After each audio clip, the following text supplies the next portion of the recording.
internautes, shalom à toutes et à tous, à ceux qui nous retrouvent. Je suis heureuse de vous retrouver pour votre émission hebdomadaire. Alors, dis-moi, pasteur, comme vous le savez, est une émission qui vous permet de nous envoyer vos questions relatives à votre vie chrétienne afin de véritablement grandir et d'arriver vraiment à la maturité parfaite. Alors, vous avez sûrement déjà entendu parler de l'appel de Dieu sur la vie d'un chrétien. Sommes-nous tous appelés par Dieu? Voilà, c'est une des questions que, que nous pouvons nous poser ce soir. Sommes-nous tous appelés par Dieu? Comment vraiment entrer dans son appel? Pour répondre à toutes ces questions, nous avons le pasteur Pascal. Shalom, pasteur. Shalom Lo et shalom chers internautes. Alors, pour commencer comme ça, qu'est-ce que concrètement un appel? D'accord. En fait, il faut bien comprendre que l'appel en tant que tel, il n'y a pas que l'appel au ministère. Notre salut, c'est un appel au salut. Jésus le dit dans Jean 6, verset 44, que personne ne vient de lui-même vers moi. Il ne peut venir que si le Père qui m'a envoyé l'attire, et moi je le ressusciterai au dernier jour. Même pour être sauvé, Dieu nous appelle au salut. Je crois que beaucoup de chrétiens n'ont pas discerné cela. Nous sommes appelés au salut, même si tout le monde ne répond pas à ça. Et maintenant, par rapport à l'appel, parce que ce qui importe sûrement les internautes et par rapport à la question, c'est quoi l'appel au ministère? Parce que tu entendras dans les églises, oui, j'ai un appel, ah non, on n'a pas reconnu mon appel. C'est quoi? Dans Romains 1, verset 1, c'est Paul qui en parle. Il dit ceci, de la part de Paul, serviteur de Jésus-Christ, appelé à être apôtre et choisi par Dieu pour annoncer sa bonne nouvelle. Donc, appelé, donc Dieu appelle quelqu'un. Il dit, toi, je t'appelle. Il dit, mais voici, Seigneur, j'ai besoin que tu deviennes mon apôtre parce que je t'ai choisi pour que tu annonces la bonne nouvelle. Et il répète dans 1 Corinthiens 1, verset 1, il dit, Paul, appelé à être apôtre de Jésus-Christ par la volonté de Dieu, et Sosthène, notre frère. Donc, dans Corinthiens, il y a une précision qu'il apporte. Lui, il dit qu'il a été appelé pour être apôtre par la volonté de Dieu. Donc, pour déjà comprendre un être humain, chrétien, quelles que soient ses capacités ou sa présence dans une assemblée, ne peut pas décider que je veux que Dieu m'appelle ou bien que j'ai un appel, si ce n'est pas la volonté de Dieu. Donc ça, c'est des choses précises que le chrétien doit savoir. C'est Dieu qui appelle et nous répondons ou pas. Et Paul dit, j'ai été appelé à être apôtre de Jésus-Christ par la volonté de Dieu. Et puis, juste à côté de lui, il dit, Sosthène, notre frère. Il n'a pas dit que Sosthène était aussi appelé à être apôtre ou évangéliste. Il dit, Sosthène, notre frère. C'est là où les gens doivent comprendre qu'il y a plusieurs types d'appels. Donc, j'ai parlé tout à l'heure de l'appel au salut, l'appel de tout le chrétien à servir Dieu et l'appel de Dieu pour certaines personnes à être des instruments spécifiques pour la gloire de son nom. Donc, il y a ces trois appels que je peux prendre en compte. Donc, nous sommes appelés au salut, mais tout le monde ne répond pas. Et nous sommes appelés en tant que chrétiens à aller annoncer la bonne nouvelle. Et nous sommes aussi, certains sont appelés, choisis pour des missions spécifiques que Dieu leur donne à ce moment-là. Voilà. D'accord. Est-ce que vous avez parlé tout à l'heure du coup l'appel en fait pour accepter Christ, mais là je pense que c'est plutôt l'appel au ministère. Oui. Est-ce que l'appel au ministère pour la vie d'un chrétien se fait du coup à la nouvelle naissance ou à la naissance biologique? Bon, là, tu as deux écoles théologiques. Il y a certaines écoles qui estiment que Dieu nous choisit dans le sein maternel. Donc, nous naissons avec une mission. Nous naissons avec un appel ou pas. Et d'autres estiment que lorsque nous naissons de nouveau en Christ, nous devenons instruments de Dieu, propriété privée de Jésus. Il peut nous utiliser comme il veut. Et je pense que c'est cette école-là qui semble être plus cohérente à la pensée même de la parole de Dieu. Nous appartenons à Dieu et Dieu nous utilise comme il veut. Jésus avait dit pour les disciples, de la même manière que le Père m'a envoyé, moi aussi je vous envoie. Mais il parlait à ses disciples. Et même quand il a commencé son ministère, La Bible dit qu'il y avait des disciples, donc un certain nombre d'élèves qui le suivaient. Et il y avait, parmi les disciples, il a choisi des apôtres, c'est-à-dire des personnes qui pouvaient envoyer en mission. Donc, ce choix, Dieu le fait aussi lorsque nous lui appartenons. Parce que lorsqu'une personne n'appartient pas à Christ, Dieu va l'envoyer comment? C'est vrai qu'il y a des gens comme Jonas dans la Bible qui a refusé une mission, mais Dieu l'a pourchassé jusqu'à ce que Jonas a accepté la mission. Mais ce n'est pas forcément comme ça que ça fonctionne. Dieu a besoin que la personne dise « Me voici, Seigneur, envoie-moi ». Il y a une mission, il y a une personne qui a accepté la mission de Dieu à un niveau de sa vie où elle devait faire un choix, c'est Marie. Marie a accepté un appel. On disait, c'est toi que j'ai choisi pour que tu sois la mère du Sauveur. Marie dit, OK, je vais y aller. Mais tout le monde ne répond pas forcément à cette mission-là. Donc, pour penser, pour dire, voilà, est-ce que c'est dans le sein maternel ou à la nouvelle naissance, il est plus probable que cela soit à la nouvelle naissance. Mais en revanche, il faut que je précise ça, il y a des gens que Dieu choisit dès le sein maternel, comme il dit pour Jérémie. Il dit, dès le sein maternel, je t'ai choisi pour que tu sois prophète pour les nations. D'autres, comme Samuel, Samuel n'a pas choisi d'être utile et Dieu n'a pas choisi Samuel. C'est la maman de Samuel, Anne, qui a consacré son enfant à Dieu et Dieu dit, je prends et je vais l'utiliser. Donc, c'est ces deux cas, et qui sont nombreux dans la Bible, c'est des cas où le choix de Dieu est basé sur la naissance biologique, si tu veux, par rapport à la naissance, à la nouvelle naissance. Mais en grande partie, c'est nous qui nous approchons de Dieu et Dieu nous utilise parce que nous lui appartenons. Lorsque nous nous donnons à lui parce que nous répondons à l'appel au salut, l'appel à la conversion, nous lui appartenons et à ce moment-là, il nous utilise comme il veut. C'est à nous d'être soumis et obéissants parce qu'il devient notre maître à ce moment-là. D'accord. Existe-t-il du coup une différence entre un appel au ministère et une élection divine? Okay. En fait, un appel, comme je disais, c'est une invitation de Dieu. Dieu appelle quelqu'un. Il appelle quelqu'un, que cette personne se tourne vers lui afin qu'il réponde à un service que Dieu veut lui donner. Donc, nous sommes appelés, comme nos parents peuvent nous appeler Michel, Pierre, Marie, viens. Donc, quand on appelle un enfant, c'est pour lui confier une mission dans la maison.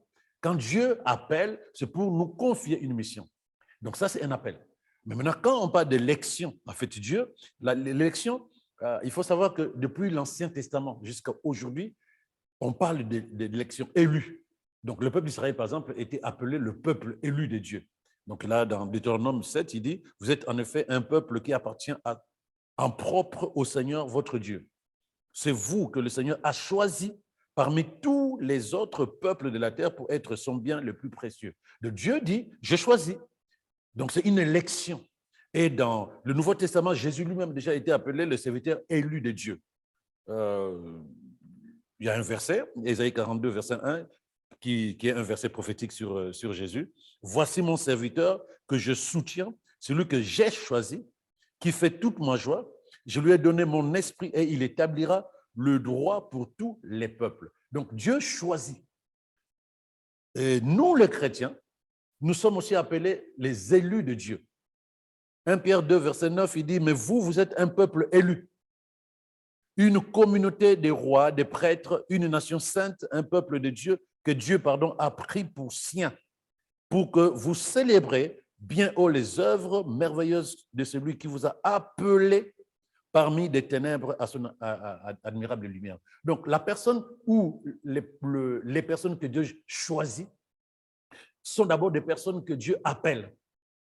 Et il les appelle et ces personnes font la joie de Dieu et Dieu lui dit, Dieu choisit parmi ces personnes-là pour que ces personnes soient pour sa gloire dans une mission précise. Donc, j'ai parlé tout à l'heure des disciples qui étaient plus nombreux que les apôtres. Les apôtres, ils n'étaient que 12. Mais les disciples, il y a un verset qui dit, par exemple, ils étaient 75, 72, 75, mais je sais qu'ils étaient plus nombreux que ça. Donc, Dieu appelle d'abord. Quand nous répondons à son appel, pour la mission pour laquelle il nous a appelés, il nous confie une mission, nous la faisons comme il se doit. Notre mission lui plaît, notre cœur lui plaît, il nous choisit en disant, vous serez dorénavant un peuple choisi, une personne choisie pour une mission précise. Mais encore une fois, d'autres, c'est depuis le sein maternel. Ça, c'est souverain, c'est lui qui décide. D'accord. Voilà. Donc, vous dites du coup que quelqu'un, en fait, voilà, comme ça, est choisi pour une mission précise. Mhm. Mais est-ce qu'il y a possibilité que en fait, que Dieu plutôt appelle quelqu'un, Mhm. donc un chrétien, Oui. en fait, l'appelle à plusieurs ministères? Oui. Est-ce que c'est possible? En fait, nous sommes capables de... Dieu peut nous confier plusieurs ministères, si tu veux. C'est dans le sens où tu prends l'apôtre Paul, il a été apôtre, enfin, il est devenu apôtre, mais au départ déjà évangéliste, c'est un ministère. Pasteur, c'est un ministère. Apôtre, c'est un ministère. Donc Dieu, chacun de nous est capable de pouvoir opérer dans plusieurs ministères. C'est un problème justement de disponibilité, parce que le ministère, c'est un don de Dieu. Donc si le Saint-Esprit est au-dedans de nous, il est capable d'utiliser qui il veut, de la manière qu'il veut. Il est capable d'utiliser qui il veut, comme il veut, et remplir le cœur d'une personne selon, le battement du cœur de la personne. Donc, les capacités ne sont pas nôtres pour servir Dieu. Ce sont les capacités du Saint-Esprit. Donc, même quand on parle d'organisation, on parle je n'ai pas le temps de servir, parce qu'il y a des gens dans certaines églises, ils commencent bien à servir dans l'église. Parce que moi, j'ai fait la différence entre servir dans l'assemblée et servir Dieu. D'accord. Et quelle est la différence du coup? Servir dans l'assemblée, ben c'est l'assemblée. Même si nous disons que l'église, c'est le corps de Christ, c'est l'assemblée de Dieu. Mais les gens viennent avec leurs compétences, on en parlera peut-être. Ils viennent avec leurs compétences, leur disponibilité, leur zèle, leur envie d'être utile dans la communauté. Mais quand les choses ne fonctionnent pas, quand ils se sentent trop acculés, quand ils ne sont pas en bon terme avec un frère, une sœur, et même parfois avec le berger de l'Assemblée, ils sont dans cette liberté de se déconnecter. Ça montre bien qu'ils ne servaient pas Dieu. Mais quand on sert Dieu, parce qu'on lui appartient, un esclave ne peut pas décider de faire ou de ne pas faire. L'esclave appartient à son maître. Et la Bible nous dit que nous sommes esclaves de Christ. Donc, notre ministère est totalement un ministère de soumission et d'obéissance à la parole de Dieu. On ne peut pas décider en disant « je n'ai plus envie de chanter, je n'ai plus envie de prêcher, je n'ai plus envie de faire ceci parce que voilà, je suis trop chargé, voilà, je n'ai plus le temps pour moi-même ». Tout ça, c'est qu'on n'a pas compris. Quand on est à Christ, on est à Christ. La Bible nous dit « nous appartenons à Christ », nous ne sommes pas à nous. Donc, lorsque nous lui appartenons, il nous utilise comme il veut. Mais quand nous sommes capables de pouvoir nous déconnecter dans le service que nous faisions dans l'Assemblée, cela montre bien que nous ne servons pas Dieu. J'allais dire, nous nous servions. Non, nous étions juste là en train de nous occuper dans l'Assemblée. C'est ça la vraie différence que je peux mettre là-dessus. D'accord. Alors, quelle différence pouvez-vous faire entre quelqu'un qui a été formé pour un ministère, mais a été formé en tout cas pour servir, pour servir Dieu, et quelqu'un qui est appelé? Donc, par exemple, là, du coup, la personne, en fait, la question qui nous est posée, c'est comment faire la différence entre une personne qui occupe une fonction ministérielle, donc qui a occupé cette fonction ministérielle grâce à la formation, et quelqu'un qui est appelé au ministère? À première vue, c'est comme s'il n'y a pas de différence.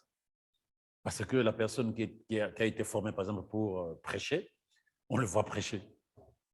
La personne qu'on a appris à intercéder, il intercède. Mais le ministère est spirituel.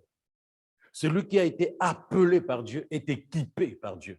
Il a des dons spirituels. La première chose qu'on verra de cette personne, c'est des dons. C'est d'abord une passion intérieure. Donc la personne, pour reconnaître qu'une personne a été appelée ou a un appel, c'est cette passion qui brûle à l'intérieur. Ce n'est pas du zèle. Cette passion qui brûle à l'intérieur d'elle, de cette personne, tu sens cette personne envie de faire des choses pour Dieu.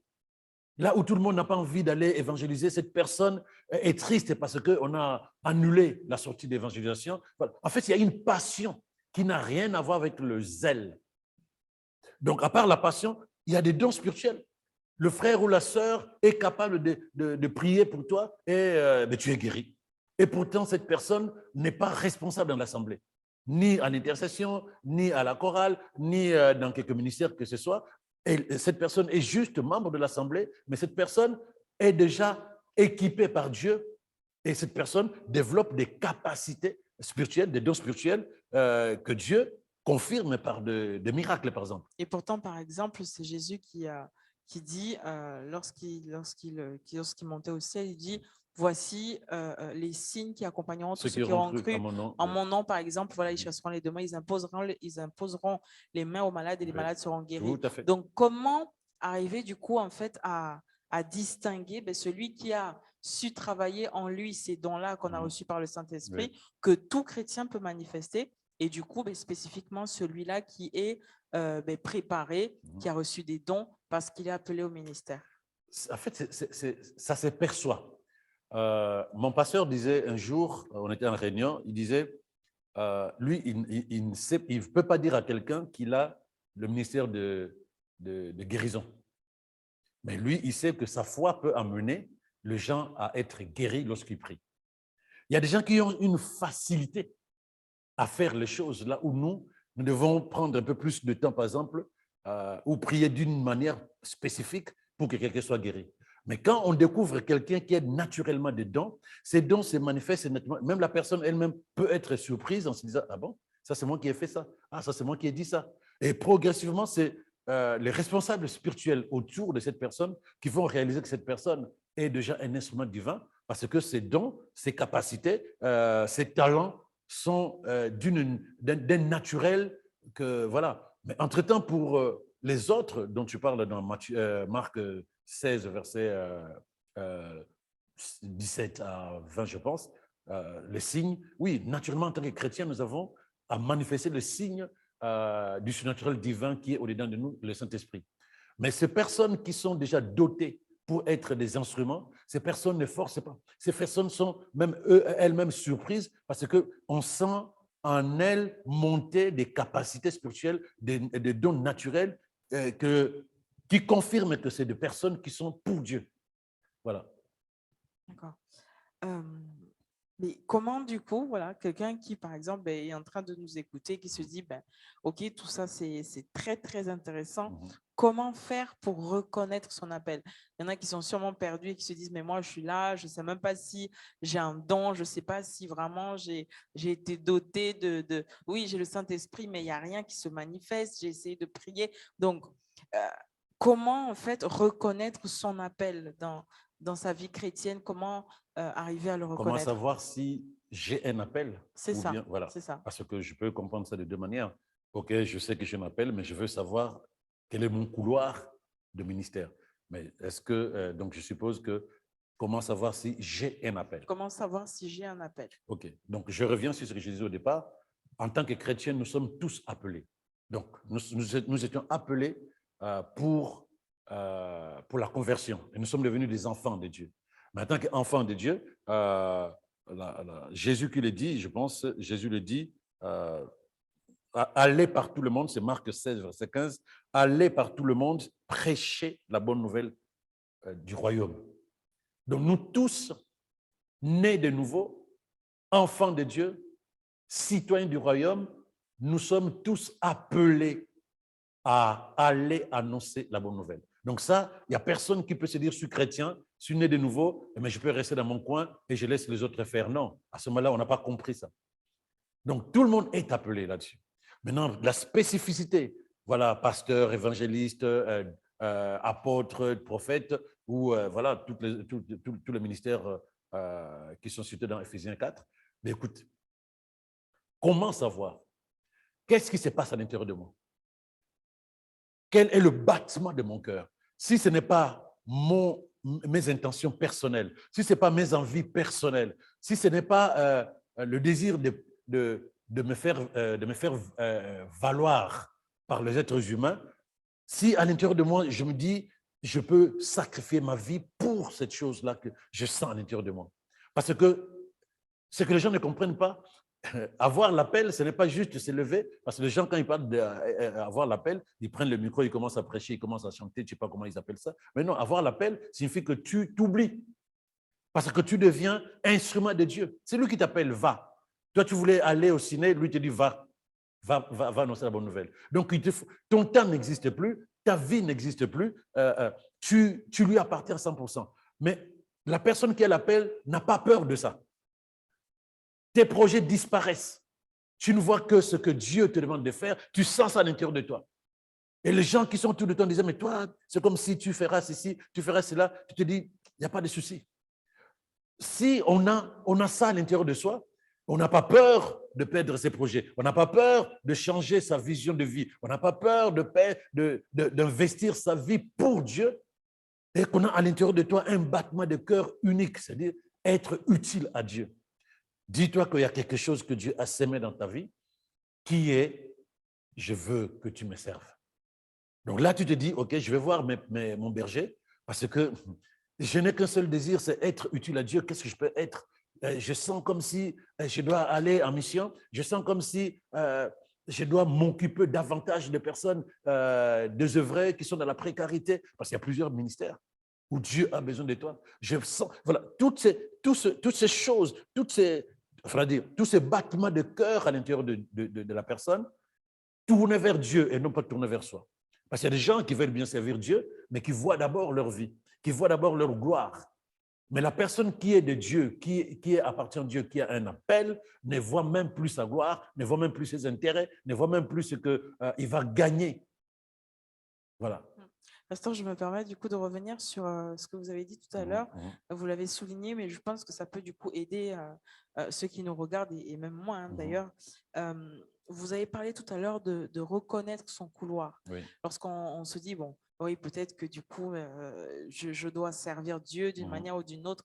Comment reconnaître son couloir? Comment arriver à percevoir? Savoir quel est le ministère. Voilà, c'est ça. Moi, j'ai souvent, chaque fois me pose cette question sur l'appel et le ministère. Je dis toujours aux gens, laissez Dieu vous utiliser.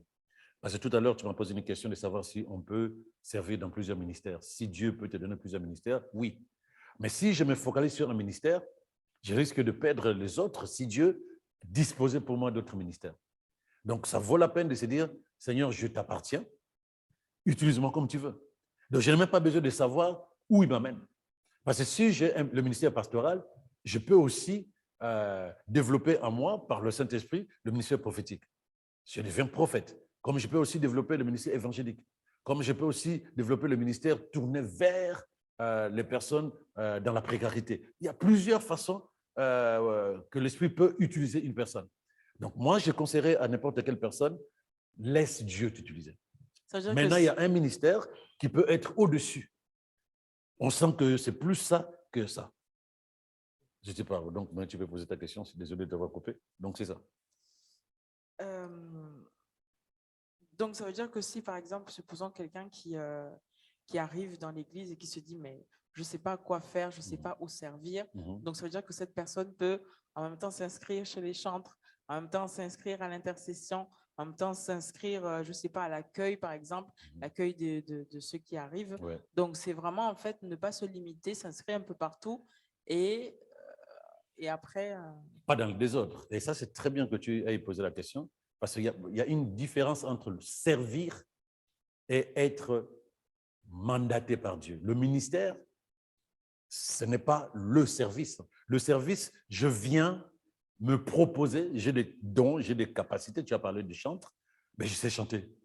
Je suis dans une assemblée et je mets ma voix à la disposition de la chorale de l'église. C'est moi.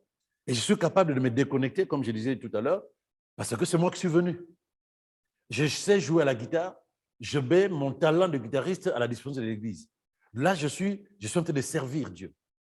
Mais la mission, c'est lui qui dit viens, donc appelle, je t'ai choisi, va. Donc à ce moment-là, c'est lui qui m'envoie.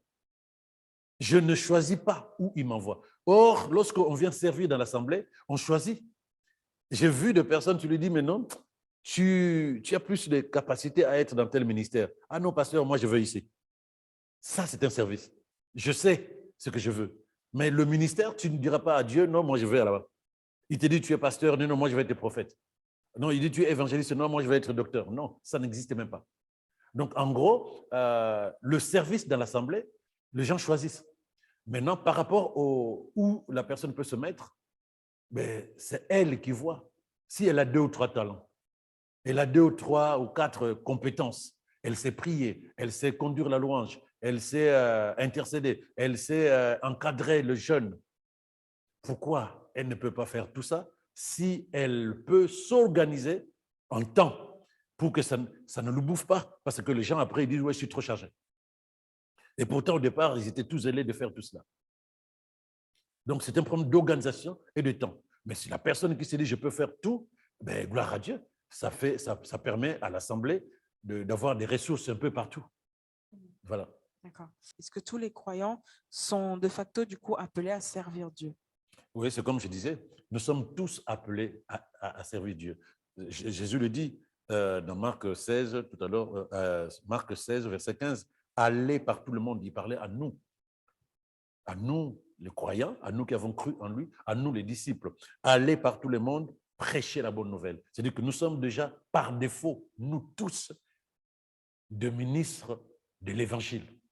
Donc, si quelqu'un cherche un ministère, bien-aimé, tu es déjà ministre de l'Évangile. Ça, là, c'est par défaut dès le moment où tu es croyant. Maintenant, Éphésiens 4, verset 12, dit ceci, « Tous ces dons, donc les dons que Dieu a donnés à Éphésiens 4, verset 11, c'est-à-dire que don pastoral, évangéliste, docteur, apôtre, tous ces dons, il dit, tous ces dons ont été accordés, il faut bien suivre ça, pour le perfectionnement des chrétiens, afin qu'ils soient, donc les chrétiens, qu'ils soient tous convenablement équipés pour leur service et que chacun soit rendu capable d'exercer son ministère en vue de la formation du corps de Christ. Donc, tout chrétien a un service, a un ministère. Donc, personne ne peut dire, non, Dieu ne va pas m'utiliser en tant qu'évangéliste. Non, le même esprit. C'est le battement du cœur, c'est la disponibilité de chacun de nous qui peut faire que l'esprit dit, ah tiens, ton cœur me plaît, je t'utilise comme évangéliste. Ah, ton cœur me plaît, je sens à l'intérieur de toi le désir pour les âmes, je t'envoie comme pasteur, va faire paître. Donc voilà, l'esprit qui est au-dedans de nous, la Bible dit, il fait des uns apôtres, des autres pasteurs, des autres évangélistes. C'est lui qui fait le choix, mais basé sur notre battement de cœur, la passion, l'amour pour l'œuvre de Dieu, le désir de participer à la mission de Christ, celle de sauver les âmes. Donc ça, c'est sûr que tout le monde est appelé à servir. Tout le monde. Donc, en tant que disciples de Christ, allez annoncer la bonne nouvelle. Et si nous acceptons que le Saint-Esprit est dedans de nous, attendons-nous à ce qu'il nous utilise comme il veut, si notre cœur est totalement tourné vers lui. Voilà. D'accord. Est-ce que, là, c'est une question pour vraiment essayer de comprendre aussi, est-ce que vous pouvez nous parler un peu des sortes de caractéristiques dont Dieu se sert pour appeler quelqu'un? Vous avez parlé du cœur. Oui. Est-ce qu'il y a d'autres choses comme ça qui pourraient… Mais la Bible dit que Dieu regarde le cœur. Il n'y a pas autre chose. Qu'est-ce que je suis à l'intérieur de moi? Pourquoi Dieu me choisit moi et non pas le frère ou la sœur qui est à côté de moi? C'est ça qui doit plutôt tiquer les gens. On disait, toi, viens. Toi, viens. Quand il a envoyé le prophète Samuel pour oindre David comme roi, c'était le plus jeune de sa famille. C'était un adolescent par rapport à déjà des gaillards qui étaient là, qui étaient déjà des guerriers. Le prophète Samuel avait jeté son dévolu sur l'aîné de la famille. Dieu lui dit, ne le regarde pas à cause de sa taille et sa beauté. Je le rejetais. Moi, je regarde le cœur. Cette phrase « rejeter », ça dit tout. Ce n'est pas que Dieu ne l'a pas choisi. Parce que ça fait une différence. Rejeter signifie que je testais, j'ai évalué, il n'est pas la personne que je cherche. Donc Dieu regarde le cœur et il voit en chacun de nous des dispositions qui feront que nous soyons totalement à lui. Mais si le cœur est rebelle, le cœur est paresseux, le cœur est tourné vers soi, le cœur est égoïste, le cœur est tout ce que tu veux, mais pas le cœur soumis, le cœur tourné vers les autres, le cœur tourné vers Dieu, le cœur de berger. Dieu ne peut pas choisir. Même quand il a choisi l'apôtre Paul, avant qu'il ne soit apôtre Paul, il était Saül, eh bien, il voyait le cœur de quelqu'un qui défendait la doctrine. Il voyait le cœur de quelqu'un qui se disait, non, ces gens-là, ils ne sont pas bien. Il était sincère. Quand il allait attraper les chrétiens pour les amener en prison, tout et tout, il était sincère parce qu'il défendait sa foi. Il dit, ça, c'est un cœur qui me plaît. Quand il connaîtra la vérité, il sera aussi un défenseur. Et il sait ce qu'il est devenu après. Quand il a récupéré, quand il a pris le message de Christ, il a continué avec le même cœur, le même caractère à défendre la parole, à défendre la bonne nouvelle du royaume. Même avec l'apôtre Pierre, ils ont eu des moments j'appelle pas de conflit, de malentendus, de compréhension. Il dit non, voilà comment je comprends les choses. Parce qu'il avait la même passion pour la parole avant même qu'il ne soit converti. Dieu regarde le cœur. Et à part le cœur, il faut déjà savoir quel est le désir de la personne. Évidemment, donc je reviendrai sur ça, parce que le désir dans le cœur, il y a des gens qui ont besoin de servir Dieu, mais ils ont peut-être peur. Suis-je la bonne personne? Et à ce moment-là, Dieu va mettre des enseignements, va parler à son esprit pour lui dire non. Vaillant héros, comme Gédéon, vaillant héros. Justement, du coup, est-ce que Dieu ne se base pas aussi en quelque sorte sur l'histoire du coup de la personne dans le but de se glorifier? Par exemple, David qui dit je suis né dans l'iniquité et Oui. ma mère m'a conçu dans le péché. Oui. Gédéon qui dit mon clan est le plus faible de Manassé et je suis le plus petit de la famille de mon père. Jérémie qui dit je ne sais pas parler car je suis trop jeune. Oui. Et Moïse qui dit j'ai la bouche et la langue embarrassée. Donc, Oui. et vraiment, j'en passe, comme vous l'avez dit tout à l'heure, par rapport à l'apôtre Paul, qui était vraiment quelqu'un qui, voilà, il a eu son histoire et vraiment, il a été transformé pour être justement utilisé du coup à la gloire de Dieu. Est-ce que Dieu ne va pas là comme ça chercher du coup toutes les personnes, j'allais dire un peu, qui ont une histoire chaotique pour tirer sa gloire? Non, il regarde le cœur et le cœur et le cœur. Ces personnes ont eu de vie chaotique, comme tu les appelles, mais ce n'est pas derrière ça, sinon il fallait récupérer toutes les personnes chaotiques et qui sont devenues des voyous, des délinquants jusqu'à la fin de leur vie. Non, alors qu'ils ont vécu une vie chaotique, leur cœur était un cœur qui plaisait à Dieu. Ce n'est pas parce qu'ils ont vécu une vie, non, parce que leur cœur était un cœur qui plaisait à Dieu. C'est ça plutôt qu'il faut prendre en compte. Parce qu'il y a des gens qui ont vécu de vies difficiles et qui ont plutôt développé de la méchanceté, de la colère, de la violence, mais Dieu ne va pas aller les chercher. Non. Quand tu leur dis, viens à Dieu, non, laisse-moi tranquille, Dieu c'est qui? Moi j'ai souffert. Mais il y a des personnes qui ont vécu de vies difficiles, en famille, dans la croissance de leur vie, mais leur cœur, malgré tout ça, leur cœur était un cœur qui plaisait à Dieu. Ils ne voulaient pas le mal. Et ces personnes-là, oui, Dieu va les utiliser, pas à cause de leur vie, toujours à cause de leur cœur. Voilà. D'accord. Donc le cœur est impérativement du coup l'état de notre cœur. Tout à fait. Lorsqu'on se rend compte, on prend conscience du coup qu'on est appelé à servir Dieu, comme vous l'avez si bien défini tout à l'heure. Qu'est-ce qu'on doit faire? Quelle est du coup les démarches à suivre? Mais déjà, il faut répondre à Dieu. Un appel, c'est Dieu qui dit, viens. Il faut lui répondre.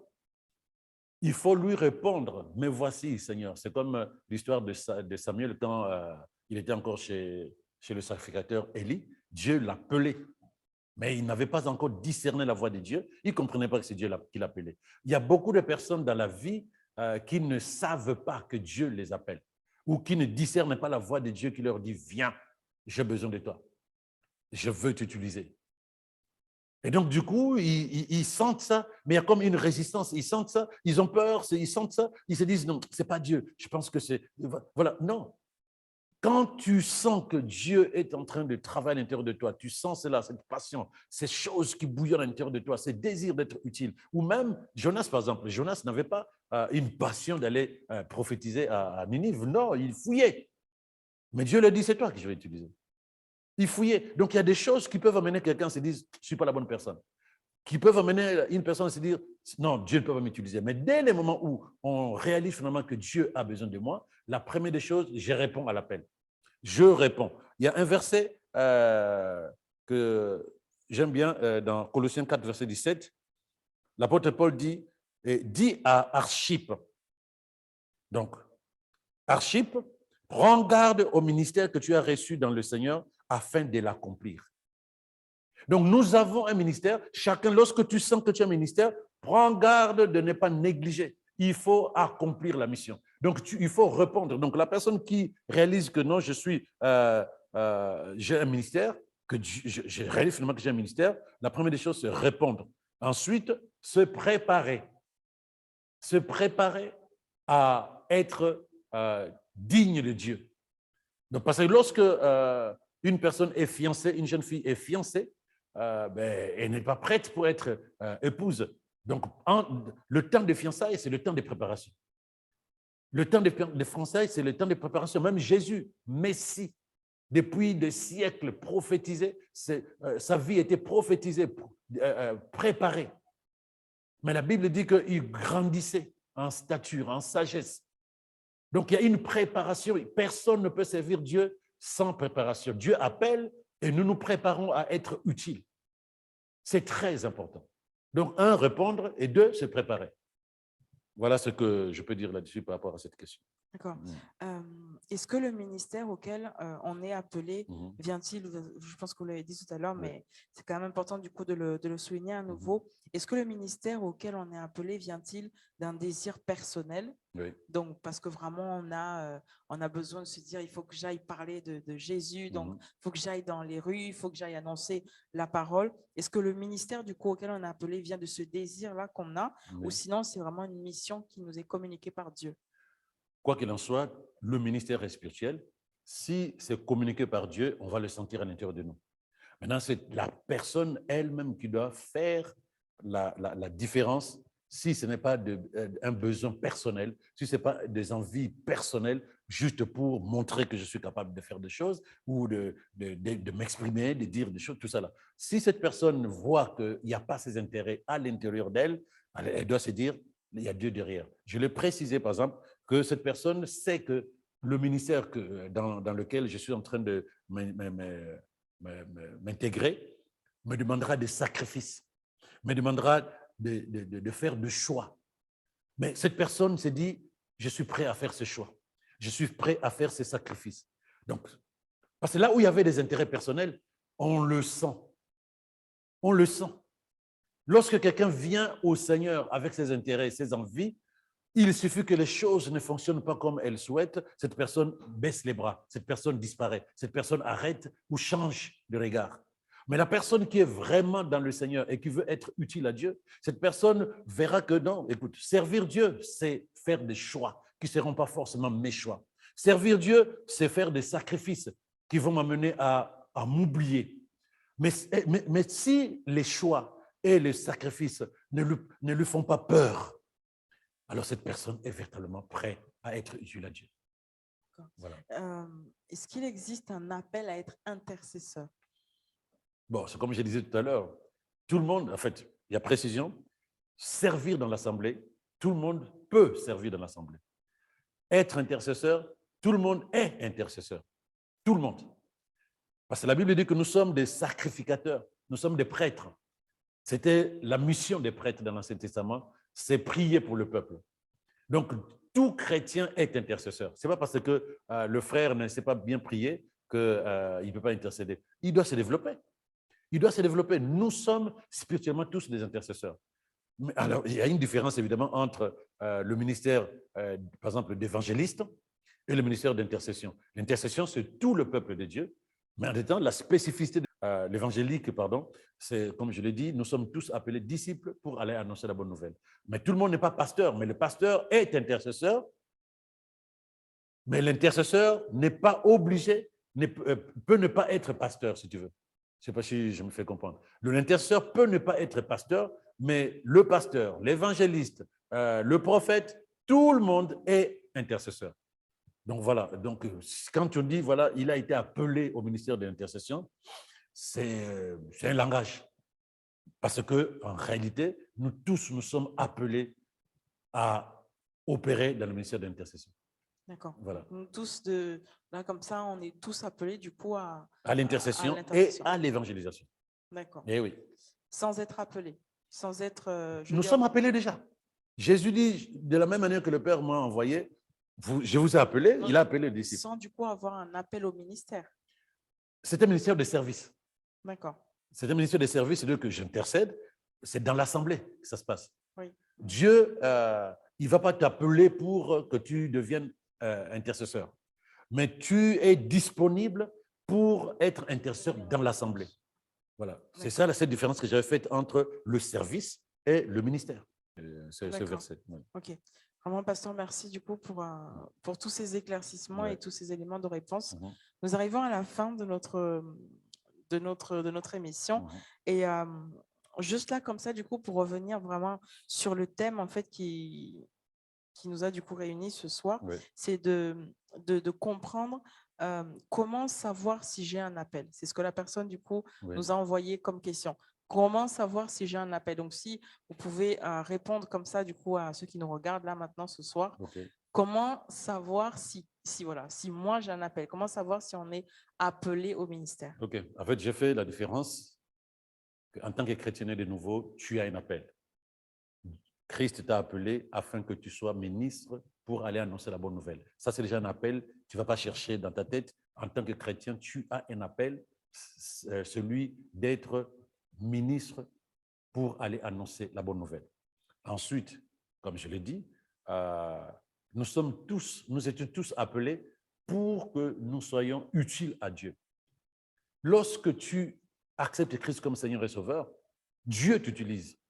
Maintenant, comment tu vas savoir? Sache déjà naturellement que Dieu, en mettant le Saint-Esprit dedans de toi, c'est pour que l'Esprit t'équipe afin que tu sois utile. Il a dit dans Acte 1, verset 8, que vous aurez le Saint-Esprit qui viendra sur vous, afin que vous soyez mes témoins. C'est un appel. Ta vie doit témoigner. Jésus a besoin de toi et moi pour que les âmes soient sauvées. C'est une mission. Maintenant, on peut, dans l'Assemblée ou dans le plan de Dieu, il peut positionner les uns et les autres en tant que ministre à l'évangélisation, berger, prophétie. Mais il y a d'autres ministères qui participent à la gloire de Dieu et à l'avancement du royaume. La première des choses, ne te pose pas de questions, est-ce que j'ai un appel? La première des choses, dis-toi, j'ai un appel, sinon je ne suis pas chrétien. J'ai un appel, sinon je n'appartiens pas à Jésus. Maintenant, quel type d'appel? C'est-à-dire quel couloir ou quel ministère reste focus dans ta vie avec le Saint-Esprit. Et lorsque ton cœur sera totalement à Christ, tu verras ce que l'Esprit fera dans ton cœur. Il va te doter, il va te remplir de telle sorte que ton battement de cœur va t'amener à te dire, voilà où je vais servir Dieu. Voilà où Dieu veut m'envoyer surtout. Parce que c'est lui qui envoie, c'est ça le ministère. Le ministère, c'est que Dieu t'envoie. Le service, c'est que tu viens avec tes dons, tes capacités, tes talents pour être utile à Dieu. C'est comme un maçon qui vient là où on bâtit une maison en disant, je veux être utile, je suis maçon. Donc, ne te tourne pas la tête avec le langage chrétien d'aujourd'hui. Il a un appel, nous tous, nous avons un appel, mais maintenant c'est notre cœur que Dieu va regarder et à partir de ce cœur, il est capable de dire, ce cœur-là est tourné vers, c'est un cœur de berger. Demain, tu es pasteur éventuellement. Ce cœur, c'est un cœur passionné par la parole de Dieu. Demain, tu es évangéliste. C'est le cœur et le cœur et le cœur seul. Ne cherchez pas à te dire qui suis-je, comment Dieu peut m'utiliser. C'est très important, bien-aimé. Écoute, je termine avec ce verset de 2 Corinthiens 5, verset 18. Il dit ceci, tout cela, du début à la fin, est l'œuvre de Dieu. Il nous a réconciliés avec lui-même par le Christ et il nous a confié, écoute-moi, il nous a confié le ministère de la réconciliation.